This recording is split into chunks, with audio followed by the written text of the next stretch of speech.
Hello and welcome to the Anti-News. I'm Alex Day and this is the Metro, a newspaper that treats news how I treat my women. I know it should be important, but I just can't take it seriously. Case in point, here are two world leaders meeting over a barbecue, Obama and David. The Metro went with on its front page headline, the President of the United States meeting the Prime Minister. Curious to see if this light-hearted style remained throughout, I read on and discovered this story about a lorry driver who, and I quote the article, blew up like a balloon after falling on a compressed air hose that pierced his buttock and filled him with air. That's the first sentence in a news article.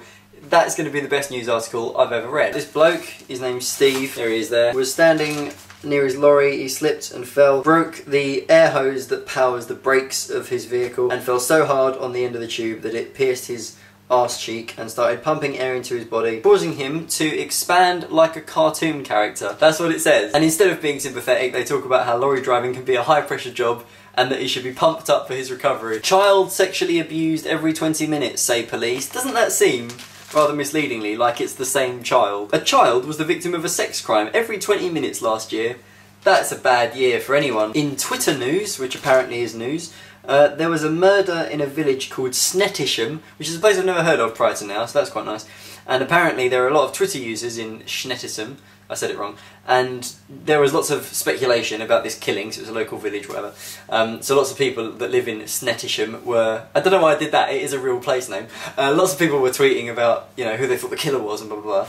And it says the police were annoyed because false information was being spread by users, making it difficult for police to establish whether witnesses had read the details somewhere or if they knew them as fact. There's an easy solution to that, which is don't use things people say on Twitter as evidence in a criminal case. That seems like the equivalent of going into the pub in Snettisham and sitting down, it's so fun to say, and sitting down beside a couple of people, listening to what they say for a few minutes, and then just walking out and saying, I've got some evidence. A driver heard a hissing sound from his car tyre and found a viper curled up inside the wheel. Now that's terrifying. And then it says the 4-foot snake was taken to a zoo and the nearby police said his hitchhiking days are behind him. That's not what they said, is it? I'm going with a snake. I found this snake in my tyre. Oh, his hitchhiking days are behind him. What? No, I was just saying because it was in your tyre and you found... It's a snake though, I could have died. Yeah, I know. Sorry. Sorry.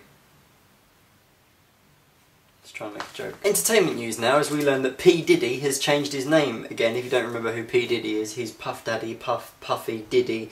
He also has been known by his real name, Sean. Apparently, the Didmeister, that's one for you, is changing his name for a week as a special sort of promotion in honour of his comeback to the music industry. For 7 days he is changing his name to Swag.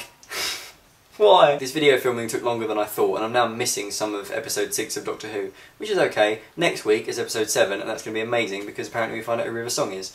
And I think it would be amazing if at the moment she revealed, she said, I am this person, and then she unzipped herself like a Slovene and out stepped Russell T Davies himself. Surprise! I'm back!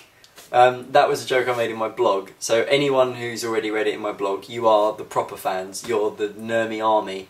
Yeah, there's the casual people, and then there's the Nermy army, and you're in that. You're the proper dedicated ones, the ones that are well into me, you're the Nermy army. So it goes, everyone else, Nermy army, and you want to be in the Nermy army, because it's lost all meaning now, hasn't it, Nermy Army? It's just now a series of consonants, I've said it that many times. I've mainly just been working on Chameleon Circuit stuff, because the new album's going to be up on DFTBA for physical order, as from the 4th of June, which is next Saturday, and also the same day as episode 7 of Doctor Who.